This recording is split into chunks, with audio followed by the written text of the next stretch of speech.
drafting your resume. Key tips. These are just some best practices to keep in mind getting started. You could keep it 1 to 3 pages, and it may be longer. I like to keep a master document with all of my stuff on there. And if you use, I'm kind of jumping ahead, but if you use Google Drive, for instance, definitely highly recommend Google Drive. You can just duplicate it and make a copy every time you need to, modify it and maybe submit it for whatever the opportunity that you're applying for.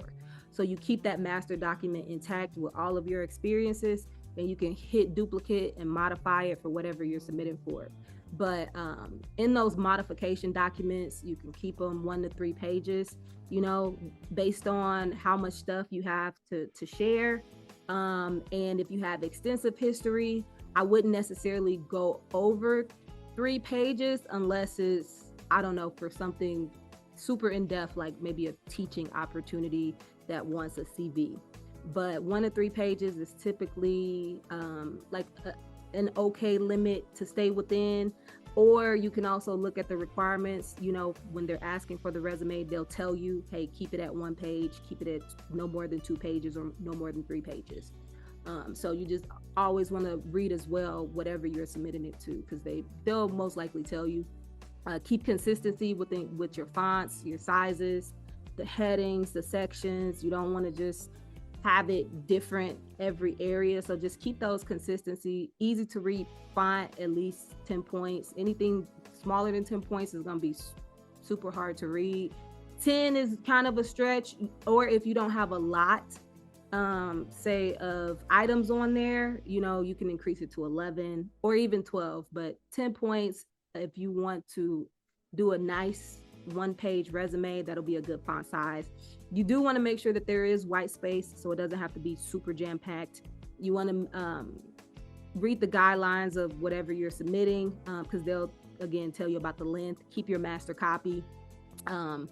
You want to submit it and save it as PDF documents, because if you're submitting it as a Word copy or a Word document, it'll change the format. So you want to keep an editable version, on your drive or on the cloud that you can go in and edit. But when you're exporting, always export it as a PDF document to keep the format intact. You want to do reverse chronological order. So you want your newest stuff to be up top, and the older stuff descends, and it's in that reverse order. And the cool thing about artist resumes is sometimes it's not always about the order, but it could be about what's most important to you. So if you think some things are more important or more relevant, or you like, I want them to see this first, you can list those things up top on the resume and kind of, create the flow based off of the strength of whatever the thing is on that resume.